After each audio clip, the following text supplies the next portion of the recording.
बता दूं कि ज़ैबनिसा ज़ेबी आपसे मुखातिब हूँ और मेरा ताल्लुक़ कराची पाकिस्तान से है।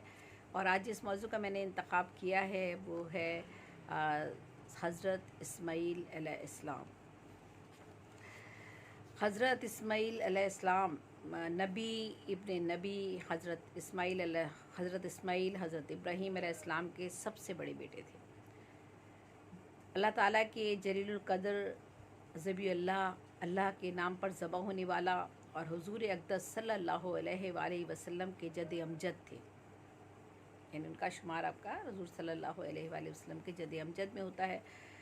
जैसा कि मैंने शायद ग़ालिबन पहले पिछले प्रोग्राम में भी आपको बताया था कि हज़रत इस्माईल अलैहिस्सलाम और इब्राहीम अलैहिस्सलाम के दो साहबज़ादे थे, इस्माईल अलैहिस्सलाम, हज़रत इस्माईल अलैहिस्सलाम और दूसरे इसाक अलैहिस्सलाम। तो हज़रत इस्माईल अलैहिस्सलाम जो थे वो उनसे उनकी जो नस्ल में हज़रत मोहम्मद सल्लल्लाहु अलैहि वसल्लम के जद अमजद में आते हैं।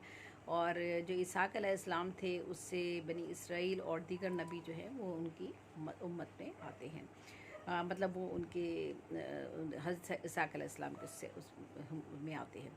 तो इस तरह से दो नस्लें चलती हैं। तो हज़रत इस्माईल अलैहिस्सलाम के बारे में चूँकि आज मैं बात कर रही हूँ, इब्राहीम अलैहिस्सलाम के बारे में हम पहले बात कर चुके हैं।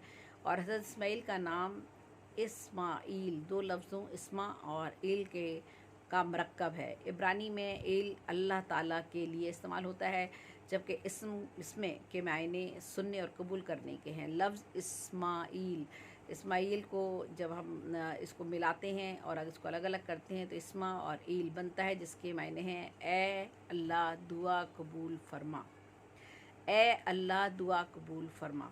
जब हज़रत इस्माईल अलैहिस्सलाम पैदा हुए तो हज़रत इब्राहीम की उम्र उस वक्त 86 बरस थी। और जैसा कि आपको पता है कि हज़रत इब्राहीम अलैहिस्सलाम जो थे वो ज़ईफ़ थे, काफ़ी उम्र उनकी हो चुकी थी उस वक्त। और जो थे जब इब्राहीम अलैहिस्सलाम 86 बरस के थे तो हज़रत इस्माईल अलैहिस्सलाम जो थे वो पैदा हुए थे। और जो हुज़ूर अक़दस सल्लल्लाहु अलैहि वसल्लम के ज़माने से 2700 साल कबल का वाक़या है। हज़रत इब्राहीम, हज़रत इस्माईल और हज़रत हाजरा, हज़रत इब्राहीम जो थे वो हज़रत इस्माईल को और हज़रत हाजरा को जो उनकी ज़ोजा थी और हज़रत इस्माईल की वालदा थी, उनको लेकर बाबुल से रवाना हुए। और अल्लाह ताला के हुक्म के मुताबिक माँ और बेटे को उन्होंने एक वीरान इलाके में छोड़ दिया था, और एक वीरान वादी में जो आज जिसको आज हम मक्का मुकर्रमा या मक्का मुअज़्ज़मा जो कहलाता है। हज़रत हाजरा ने जाते हुए पूछा कि आप हमें यहाँ क्यों छोड़कर जा रहे हैं। तो हज़रत इब्राहीम ने इस बात में सर हिलाया और इस बात में जवाब दिया। इस पर हज़रत हाजरा ने कहा फिर अल्लाह ताला हमें ज़ाया नहीं करेगा। हज़रत हाजरा के पास एक खजूरों की थैली थी और एक मशकीज़ा पानी था और चंद रोज़ और कुछ और ख़ुराक उनके पास होगी जो चंद ही रोज़ में ख़त्म हो गया। अब क्या था, ना माँ के लिए ख़ुराक थी, ना बच्चे के लिए दूध था। जब बच्चा दूध के लिए रोने लगता, भूख प्यास से तड़पने लगा। और जब हज़रत हाजरा ने उस वक्त सफ़ा और मरवा के दरमियान 7 चक्कर इस उम्मीद पर लगाए कि कोई काफ़िला नज़र आ जाएगा तो पानी हासिल कर लेंगी। और इस पर अल्लाह ताला की रहमत जोश में आई। और जहाँ शीर ख्वार हज़रत इस्माईल अलैहिस्सलाम, उस वक्त तो इस्माईल ही थे, किसी को नहीं पता था कि उन्होंने पैगंबर होना है बड़े होने के बाद। हज़रत इस्माईल अलैहिस्सलाम जो थे जिस जगह पर लेटे हुए थे या जिस जगह उनको लिटाया हुआ था उन्होंने, वो वहाँ भूख और प्यास की हालत में बिलख रहे थे और ज़मीन पर अपनी एड़ियाँ रगड़ रहे थे। और वहीं एक फ़रिश्ते ने आकर अपना पर मारा जिससे एक चश्मा जारी हो गया। यानी इस्माईल अलैहिस्सलाम बच्चे थे मासूम, और वो भूख और प्यास से तड़प रहे थे, बिलख रहे थे। जब बच्चा बिलख रहा होता है, तड़प रहा होता है, तो एड़ियाँ अपनी हाथ पाँव पर टकरा होता है। तो ख़ास तौर पे इस्माईल अलैहिस्सलाम चूँकि उनकी एड़ियाँ जब वो रगड़ रहे हो ज़मीन पर, तो सोचिए कितनी ज़ख्मी हो गई होंगी वो। तो अल्लाह ताला की जोश खुदाबंदी जो था वो उसकी रहमत से जो था वहाँ पर जो है उनके पाँव रगड़ने से वहाँ से पानी निकल आया। और इधर दूसरी तरफ हज़रत हाजरा की यह हालत थी उनकी वालदा की कि वो बच्चे की भूख और प्यास और को तड़प को देखते हुए बिलखते हुए बच्चे को देखते हुए बार बार वो सफ़ा और मरवा के दरमियान जो है भागती थी। कभी सफ़ा से मरवा की तरफ जाती, कभी मरवा से सफ़ा की तरफ आती और तड़पती थीं कि शायद कोई काफ़िला नज़र आ जाएगा, कोई शख्स नज़र आ जाएगा जिससे कोई खाने पीने का आसरा होगा या पानी कहीं से मिल सकेगा। तो इसी असना में ये अल्लाह ताला की तरफ से मौजज़ा हुआ कि हज़रत इस्माईल अलैहिस्सलाम की एड़ियाँ रगड़ने से पानी निकल आया। इस पर अल्लाह ताला की रहमत जोश में आ गई थी और जहाँ शिरख्वार हज़रत इस्माईल भूख और प्यास की हालत में बिलख रहे थे, ज़मीन पर एड़ियाँ रगड़ रहे थे, वहीं एक फ़रिश्ते ने आकर ये काम अल्लाह ताला के फ़रिश्ते ही करते हैं, अल्लाह ताला के हुक्म से ही होता है। और यही था कि वहाँ पर एक चश्मा जारी हो गया। हज़रत हाजरा ने पानी को फैलते देखा तो उसके गिर्द मिट्टी की उन्होंने बाड़ लगाई और फरमाया ज़म ज़म, जिसके मायने हैं ठहर जा। ज़मज़म जिसे हम कहते हैं तो उसका मतलब है ठहर जा, ज़मज़म के मायने हैं। हदीस में आता है कि अगर हज़रत हाजरा बाड़ ना लगाती तो ये चश्मा एक ज़बरदस्त चश्मा होता। हज़रत हाजरा ने पानी पिया जिससे उनकी भूख प्यास और खौफ सब कुछ जाता रहा। इसके बाद हज़रत इस्माईल को दूध पिलाया। हदीस के अल्फाज के मुताबिक आब ज़मज़म जिस मकसद के लिए पिया जाता है वो मकसद हासिल हो जाता है। इसी तरह ज़मज़म के ज़रिए हज़रत हाजरा और हज़रत इस्माईल की ज़िंदगी का सामान हो गया, यानी ज़िंदा बचने का उनके सामान हो गया। ये सारे वसीले सबब सब अल्लाह ही की तरफ से थे, सब उसी के मुताबिक, अल्लाह के हुक्म के मुताबिक की दुनिया में पूरी दुनिया चल रही है और जितने भी काम होते हैं सब उसी की रज़ा से होते हैं। आब ज़मज़म नोश फरमाया सब, तो जिससे आपकी भूख और प्यास दूर हो गई। ये सारा काम अल्लाह ताला की मईशत के मुताबिक हुआ था और एक शहर की आबादी का सामान तैयार हो रहा था। ऐसे भी रेगिस्तान में पानी के चश्मे का होना आबादी ही समझा जाता है। वक्त ने एक और करवट ली और बनी जरहम का कबीला जो करीब से गुज़र रहा था, इसके कुछ लोग, इनमें इनका एक सरदार जरहम भी था जो पानी की तलाश में निकले हुए थे। उन्होंने जब दूर से परिंदों को जाते हुए देखा तो समझ गए कि वहाँ पानी मौजूद होगा। यानी अगर आपको परिंदा को उड़ता हुआ नज़र आ रहा है तो देखिए उससे अंदाज़ा उन्होंने लगाया कि परिंदा तो उसी हालत में ज़िंदा होगा ना जब उसे भी खाने पीने की कोई ना कोई चीज़ आप करीब में कहीं नज़र आ रही होगी, कहीं मिल रही होगी। तो उन्होंने इस परिंदे को देखकर ये अंदाज़ा लगाया कि ज़रूर यहाँ पर कहीं ना कहीं पानी होगा और वो वहाँ पानी मौजूद होगा। जरहम जो कबीला था उसने ये सोचा और उसके बाद वो आगे की तरफ बढ़ने लगे और उनके साथी और वो ख़ुद भी। जब वो चश्मे पर पहुँचे तो हाजरा से पानी इस्तेमाल करने की इजाज़त चाहिए, जिस पर आपने उनको इजाज़त दे दी, लेकिन इस शर्त के साथ कि चश्मे पर चश्मा जो है वो उनकी ही मलकियत में रहेगा, जिसे जरहम ने बाखुशी कबूल कर लिया। बनी जरहम की मक्का शहर, बरहम के तमाम अफराद इसी वादी में फिर आबाद हो गए। वो जो कबीला था जरहम का, वो सारे का सारा पूरा कबीला इसी वादी में फिर आबाद हो गए। जब पानी मिल गया तो फिर उसी वादी में वो आबाद हो गए और जो थे वो तमाम अफराद इस वादी में आबाद हो गए और इस तरह मक्का शहर जो था वो आबाद हुआ और इस वादी में ही जो थे लोगों ने रिहाइश अख्तियार करनी शुरू कर दी।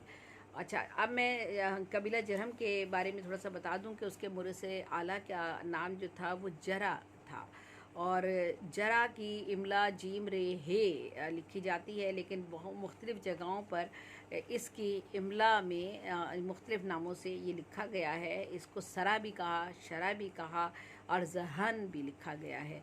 तो बहरहाल जरहम का नाम हज़म था और ये कबीला मक्का का मतवल्ली हुआ और इसका नाम जो था मजाज था और फिर उनकी औलाद और फिर इस तरह से जो सबसे बड़ी औलाद होती है वो फिर यहाँ क्या मतवल्ली बनती है।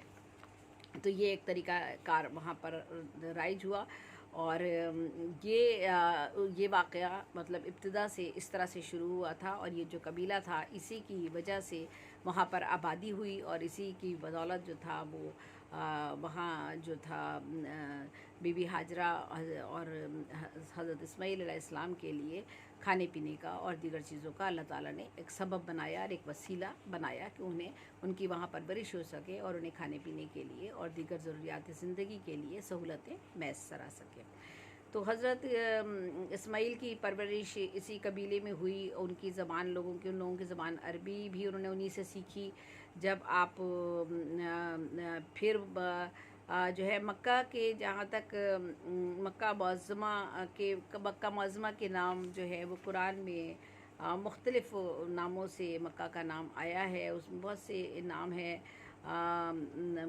क़रिया भी है और जो है उमुल क़रा भी है और बहुत से नाम, अल अहराम भी है, सालेह भी है और ये बहुत सारे नाम हैं जो इस तरह से मक्का के मुअज़्ज़मा जो अस्माए ग्रामी है, मक्का के मुअज़्ज़मा जो अस्माए ग्रामी है जिनके, वो कुरान में कुछ इस तरह से आए हैं। हज़रत इस्माईल अलैहिस्सलाम के औसाफ और उनकी फ़जीलत और बुज़ुर्गरी का तज़किरा जो है वो कुरान शरीफ में बार बार आया है, मुतअद्दिद बार आया है। सूरह मरियम में आया है, सूरह इनाम में आया है, सूरह अंबिया में आया है और फिर इसी तरह से और मुख्तलिफ़ जगहों पर भी हज़रत इस्माईल का तज़किरा कुरान शरीफ में हमें मिलता है। हज़रत इब्राहीम जब एक दफ़ा अपने अहलो अयाल को यानी अपने बीवी बच्चों को वीरान वादी में छोड़कर गए थे, तो फिर कई एक बार उन्हें देखने के लिए भी आए। ऐसा नहीं था कि इब्राहीम अलैहिस्सलाम चले गए उन्हें छोड़ के, मगर लेकिन छोड़कर तो चले गए थे, मगर उन्होंने उसके बाद भी वहाँ जाकर उनको देखा कि वो वहाँ किस हालत में हैं। चूँकि ठहरने की इजाज़त ना थी और इसलिए हज़रत इब्राहीम मुलाकात करके वापस तशरीफ़ ले जाते थे। जब मुलाकात के सिलसिले में हाज़िर हुए तो पिदरी मोहब्बत ने जोश मारा और अल्लाह ताला ने देखा कि मेरा खलील का झुकाव बेटे की तरफ होता जा रहा है। इब्राहीम अलैहिस्सलाम को अल्लाह का दोस्त कहा जाता है ना, खलीलुल्लाह यानी अल्लाह का दोस्त। तो अल्लाह ने जब ये देखा कि जब इब्राहीम अलैहिस्सलाम आते थे मुलाकात करने के लिए, तो एक कुदरती एक अमर है कि बाप की बच्चे से मोहब्बत और जोशे पिदरी जो होता है वो खुद ब खुद एक अल्लाह ने एक कुदरती रखा है एक अमल औलाद और माँ बाप के दरमियान एक मोहब्बत का। तो वो जज्बा, वो झुकाव जो था इब्राहीम अलैहिस्सलाम का इस्माइल की तरफ बढ़ने जब लगा, तो अल्लाह ताला ने देखा कि ये झुकाव जो है, मेरे खलील का झुकाव जो है वो अब इस्माइल की तरफ हो रहा है, यानी इब्राहीम अलैहिस्सलाम का। तो हज़रत इब्राहीम को ख्वाब में अल्लाह ताला ने जब ये देखा कि झुकाव इस तरफ होता जा रहा है, तो ख्वाब में के ज़रिए हज़रत इब्राहीम को ये हुक्म दिया कि आप कुर्बानी दें। चुनाचा मतलब एक तरफ रवायत ये भी है कि चुनाचा आपने अल्लाह की राह में ऊँट कुर्बान किया। फिर आपने वही ख्वाब दोबारा देखा, तो आपने इस बार भी ऊँट की कुर्बानी दी और ज़बह किया। जब तीसरी बार बिल्कुल इसी तरह से दोबारा ये ख्वाब आपको नज़र आया, तो आपसे कुर्बानी का जब मुतालबा किया गया अल्लाह की तरफ से और कहा गया कि हज़रत इब्राहीम ने हज़रत इस्माईल को मनशी इलाही से आगाह किया, तो वह खुशी तैयार हो गए। और फिर कुर्बानी का जब मुतालबा आया, तो वो कुर्बानी का मुतालबा ये था कि सबसे अपनी कीमती चीज़ जो है वो कुर्बान करो। तो सबसे कीमती चीज़ हज़रत इस्माईल अलैहिस्सलाम थे। तो जब ये ख्वाब में उनको हुक्म हुआ, तो उन्होंने अपने बेटे हज़रत इस्माईल अलैहिस्सलाम से जो था इस वाक़े का ज़िक्र किया और कहा कि मैंने ये ख्वाब देखा है और मुझे परवरदिगार की तरफ से ये हुक्म आया है। अच्छा, और सूरह इब्राहीम में है कि ए परवरदिगार, अता कर मुझको नेक लड़का। बस हमने उन्हें एक बुर्दबार लड़के की बशारत दी। जब वो बाप के साथ चलने फिरने के काबिल हुआ, तो बाप ने कहा, मेरे बेटे, मैंने ख्वाब देखा है कि मैं तुमको ज़बह कर रहा हूँ, देखो तुम इसके बारे में क्या समझते हो। बेटे ने कहा, ए मेरे वालिद मोहतरम, जो हुक्म किया गया है कर गुज़रिए, आप मुझे इंशाअल्लाह साबिर पाएंगे। सूरह इब्राहीम में इसका तज़किरा है। रोया या सादिका, रोया से मुराद होता है ख्वाब देखना। रोया या सादिका के मायने होते हैं सच्चे ख्वाब के। अंबिया अलैहिस्सलाम के ख्वाब रोया या सादिका और वही की तरह होते हैं। इसलिए हज़रत इब्राहीम हज़रत इस्माईल से बात करने के बाद कुर्बानी के लिए जो थे वो सरबस्ता हो गए और उन्होंने सोच लिया कि वो अपनी औलाद की कुर्बानी जो है अल्लाह के हजूर पेश करेंगे। ऐसा आज तक ऐसा नज़ारा किसी ने नहीं देखा था। ये मोहब्बत की इंतहा और मेराज थी और मोहब्बत की कि आज ज़मीन पर अल्लाह का खलील अपने बुढ़ापे के वाहिद सहारे को अल्लाह के नाम पर कुर्बान करना चाहता था।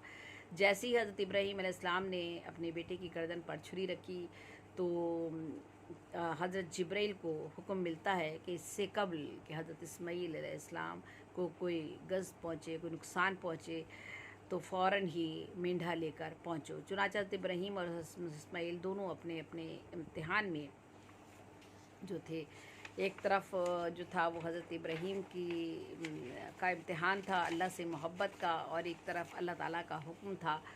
और फिर अल्लाह ताला ने उस हुक्म को जो है वो किस तरह से मुंतकिल किया, तो वो कामयाब हुए दोनों अपने अपने अपने इसमें। जब उन्होंने अल्लाह ताला ने हुक्म दिया कि हज़रत इब्राहीम और के अल्लाह ताला ने हुक्म दिया जिब्राइल को कि देखो हज़रत इस्माइल को कोई नुकसान ना पहुंचने पाए, तो वो फ़ौरन मेढा लेकर वहाँ पर पहुँचे। और जो थे हज़रत इस्माइल दोनों, एक तरफ हज़रत इब्राहीम और हज़रत इस्माइल दोनों अपने इम्तिहान में कामयाबी पर पूरे उतरे। और हज़रत इस्माइल की जगह पर मेंढा ज़बह अल्लाह यानी अल्लाह के नाम पर ज़बह होने वाले लक़ब मिला, और हज़रत इस्माइल जो थे वो सही सलामत महफूज रहे। और जो है यही है वो कुर्बानी जो अल्लाह ताला की बारगाह में ऐसी मकबूल हुई कि बतौर यादगार हमेशा हमेशा के लिए मिल्लत इब्राहीमी का शार करार पाई। आज भी 10 ज़िलहज को तमाम दुनिया में जहाँ जहाँ भी मुसलमान हैं उन सब का ये शार है, वो इस कुर्बानी को ताज़ा करते हैं और जानवर अल्लाह के नाम पर ज़बह करते हैं। हज़रत इस्माइल की कुर्बानी की ये याद हर साल मुसलमान जो है ईद उल अज़हा मनाते हैं, और सुन्नत इब्राहीमी अदा करने के लिए घरेलू चौपाई में जानवर, गाय, भैंस, बकरी, भेड़ और ऊँट की कुर्बानी करते हैं। तो और ये हर साल 10 ज़िलहज को हज़रत इब्राहीम की सुन्नत अदा करते हैं, जिसमें ये हलाल जानवरों की कुर्बानी होती है। और एक यहाँ तक तो ये एक वाक़या इस्माईल अलैहिस्सलाम के हवाले से जो हम सभी जानते हैं और बचपन से सुनते आए हैं, हमारे बड़ों ने भी हमको सुनाया है। तो फिर इसके बाद ऐसा भी वो वक्त आता है जब अल्लाह ताला ने फ़ैसला फरमाया कि बैतुल्लाह की तामीर होनी चाहिए। फिर एक और वक्त फ़ैसला आया कि अल्लाह ताला का हुक्म आया कि बैतुल्लाह की तामीर की होनी चाहिए। तो हज़रत इस्माइल की उम्र उस वक्त 30 बरस की थी, जैसा कि ज़िक्र किया गया है, और हज़रत इब्राहीम की उम्र उस वक्त 133 बरस थी। हज़रत इब्राहीम अलैहिस्सलाम बहुत ज़्यादा बुज़ुर्ग हो चुके थे, लेकिन दोनों बाप बेटों ने मिलकर अपने अपना काम बांट लिया, तकसीम किया। और चुनांचे इस्माईल अलैहिस्सलाम ईंटें उठा उठा कर लाते थे, और हज़रत इब्राहीम जो है वो तामीर का काम करते जाते थे। यहाँ तक कि दीवारें खड़ी हो गई। रवायत है कि दीवारें ज़रा जब ऊंची हुई और जीने की ज़रूरत पड़ी तो आप एक पत्थर के टुकड़े पर खड़े होकर काम करते। इस मकाम को जहाँ आप ऊंचे होकर खड़े थे मकाम इब्राहीम कहते हैं। जब खाना काबा मुकम्मल होने को आया तो हज़रत इब्राहीम ने एक पत्थर तलब या जिसे बतौर यादगार काबा में नस्ब कर दिया जाए। चुनांचे हज़रत इस्माइल एक पत्थर लाए जो काले रंग का था, और उसे बैतुल्लाह की दीवार में नस्ब कर दिया। इस पत्थर को हिजरा अस्वद कहते हैं, और तारीख़ काबा में इसकी तामीर व तरक्की 4 बार तामीर व तरक्की इसकी 4 बार हुई है खाना काबा की, जिसकी शहादत तारीख़ की किताबों में हमें मिलती है। तामीर व तरक्की का पहला वाक़या हज़रत इब्राहीम हज़रत इस्माइल का ही है, जिन्होंने आसार जो वही के ज़रिए मालूम होते थे उनके ज़रिए बैतुल्लाह की तामीर की थी। और दूसरी बार अमलका और फिर बनी जरहम ने, तीसरी बार क़ज़ा इब्न कलाब, और चौथी बार कुरैश मक्का ने हज़ूर अक़दस सल्लल्लाहु अलैहि वसल्लम के ज़माने में जो है वो तामीर नौ की थी। कुरान करीम ने बैतुल्लाह की तामीर के वक्त हज़रत इब्राहीम और हज़रत इस्माइल की मनाजात, अकाम सलात, मनासिक हज की अदाई के लिए शौक़ व तमन्ना के इजहार और बैतुल्लाह के मरकज़ तौहीद होने का ऐलान इन आयात में फरमाया है। बिलाशुबा पहला घर जो इंसान के लिए खुदाए वाहिद की इबादत के लिए बनाया गया वो यही इबादत गाह है जो मक्का है। बरकत वाला और तमाम इंसानों के लिए सरचश्मा हिदायत है। इसमें दीन हक़ की रोशन निशानियाँ हैं। इसमें मकाम इब्राहीम है, यानी हज़रत इब्राहीम के खड़े होने और इबादत करने की जगह, और वो भी इस हदूद मक्का में दाखिल हो और वो भी इस हदूद मक्का में दाखिल हो, उसे अमन हासिल हो। और अल्लाह ताला की तरफ से ये बात लोगों पर ज़रूरी हो गई, जो यहाँ आने की इस्तात रखते हों तो इस घर का हज करें, और जो कोई भी इनकार करे तो अल्लाह ताला तमाम दुनिया से बेनियाज है, वो अपने कामों में किसी को मोहताज नहीं है। तो ये वजाहत की गई आले इमरान में, और इसका ज़िक्र पूरा आले इमरान में किया गया है। मकाम इब्राहीम एक पत्थर है जिस पर खड़े होकर हज़रत इब्राहीम ने बैतुल्ला की दीवारों की चुनाई की थी।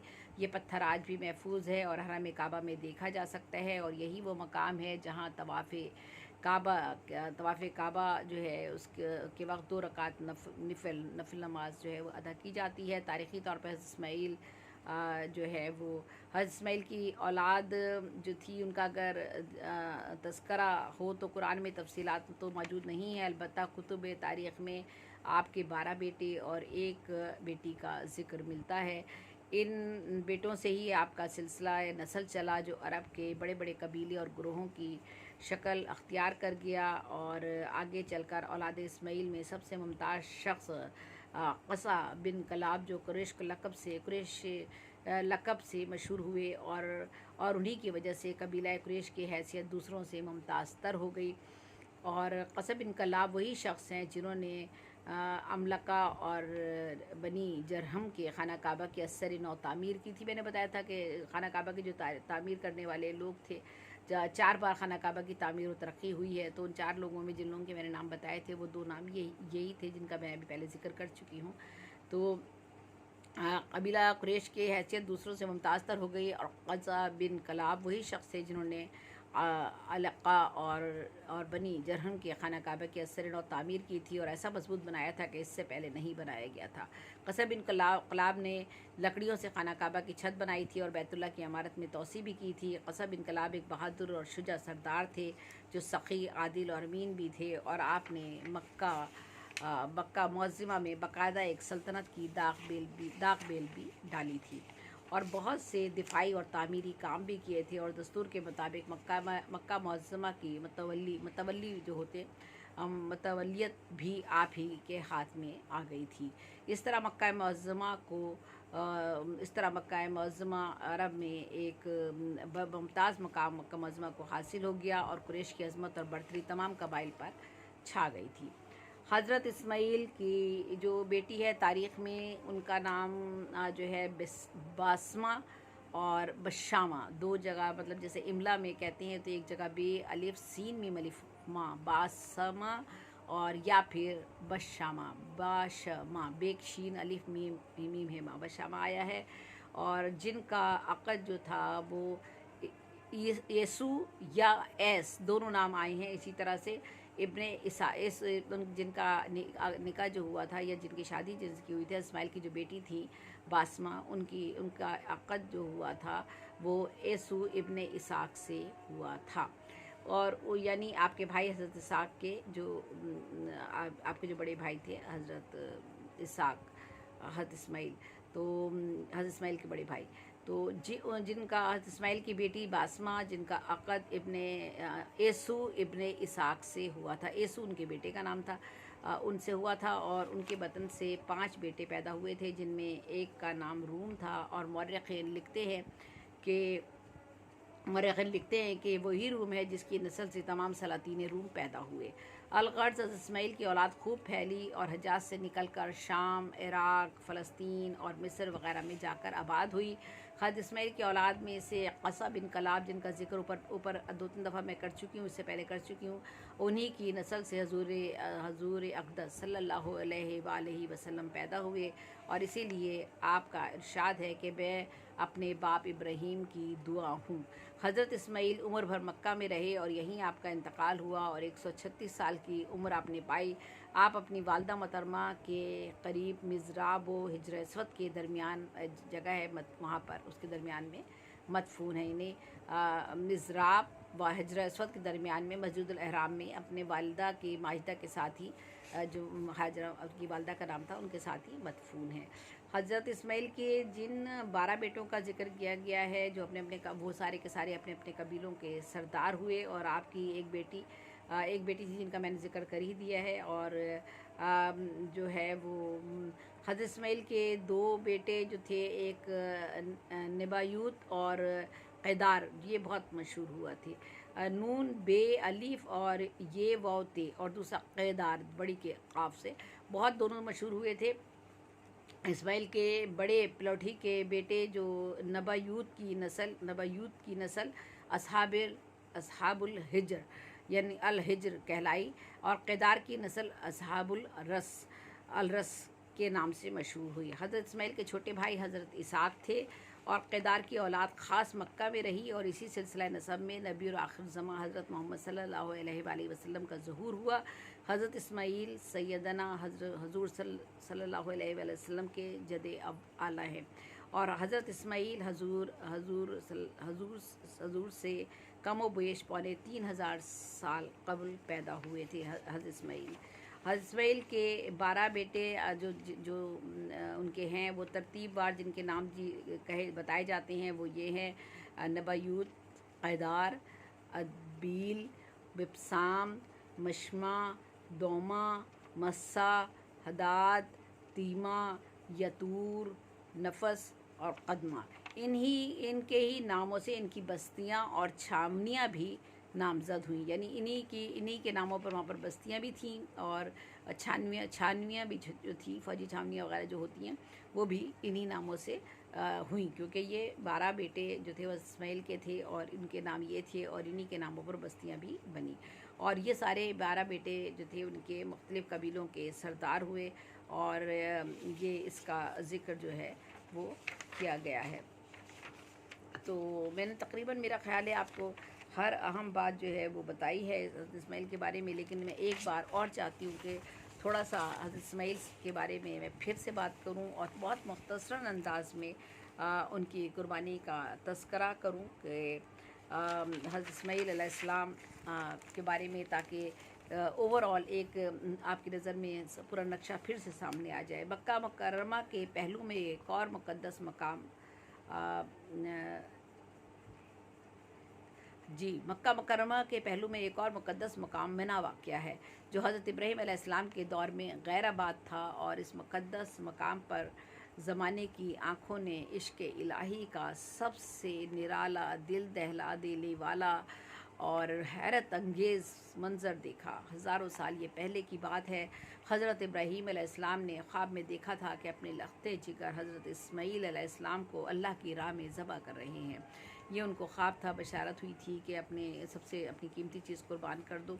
तो इश्क़ खुदाबंदी में सरशार बूढ़े वालिद ने रज़ा इलाही के सामने औलाद की मोहब्बत को कुर्बान कर दिया और अपने प्यारे बेटे को बुलाकर हुक्म इलाही से आगाह किया।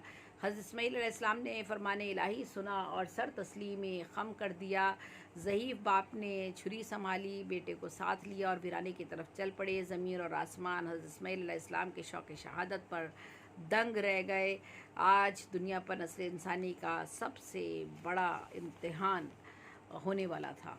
आज एक बाप खुशनुदिए अल्लाह की खातिर अपने लख्त जिगर की गर्दन पर छुरी फेरने वाला था, अल्लाह की राह में अपने बेटे की कुर्बानी देने वाला था। आज फ़ानी इंसान फ़ना की तमाम मंजिलें तय करके बकाए दवाम हासिल करने वाला था। फ़ज़ाए आलम इस हैरत अंगेज़ नज़ारे को देखने के लिए साक़ित हो गई थी। कायनात पर एक अलमनाक सन्नाटा था। वक्त की रफ्तार थम चुकी थी। आसमान पर फ़रिश्ते हज़रत इब्राहीम अलैहिस्सलाम की इस्तिक़ामत और हज़रत इस्माईल अलैहिस्सलाम की अताअत और फरमाबरदारी पर दम्बख़ुद हो गए थे। शयातीन में हलचल मच चुकी थी। अगर ये कुर्बानी हो गई तो हज़रत इस्माईल अलैहिस्सलाम के खून से इश्क़ इलाही की एक लाजवाब दास्तान लिखी जाएगी, जो इंसान और अल्लाह के दरमियान मोहब्बत का अबदी निशान बन जाएगी। इब्लीस ने अपनी ज़ुर्रियत के हुक्म दिया इब्लीस ने अपनी ज़ुर्रियत को हुक्म दिया कि इब्राहीम का रास्ता रोक लो, यानी शैतान ने बहकाया हज़रत इब्राहीम अलैहिस्सलाम को कि वो ये काम ना करें, क्योंकि शैतान तो नहीं चाहता, जो भी काम अल्लाह की रज़ा के लिए हो रहा होता है तो शैतान उस काम को उससे जो है वो बंदे को मना करता है।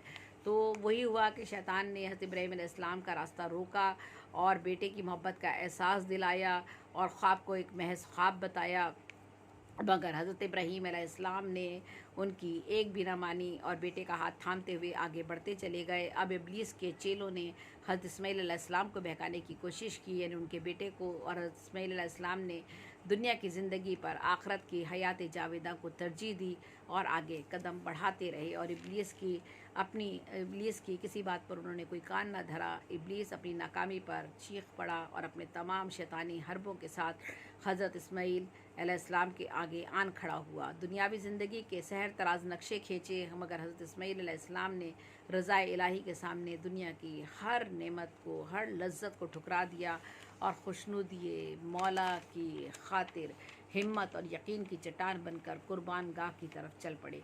इब्लीस नाकाम व नामुराद अल्लाह के दीवानों को देखते ही रह गया।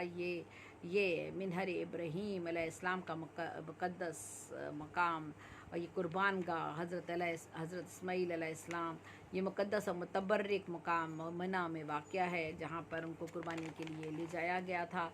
और किसी ज़माने में इस जगह गुंबद हुआ करता था। यही वो जगह है जिसे आज भी आसमान चश्मे हैरत से देखता है।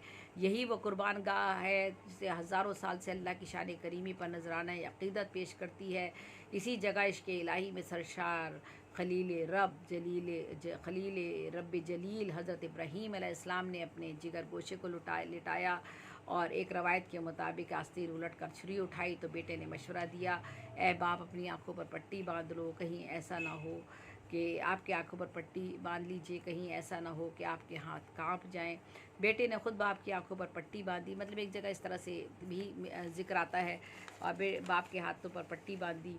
आसमान से झांकने वाले फरिश्तों की नज़रें साकित हो गईं, कायनात की नब्ज़ें डूबने लगीं। अचानक ज़मीन और आसमान पर एक लर्ज़ा तारी हो गया, पहाड़ों के जिगर कांप उठे। बाप ने छुरी उठाई और फिर इरशाद हुआ, बस जब दोनों ने हुक्म अल्लाह पर सर तस्लीम खम कर दिया और इस बाप ने अपने बेटे को पेशानी के बल लिटा दिया, तो हमने उसे पुकारा कि ऐ इब्राहीम, तूने अपना ख्वाब सच कर दिखाया।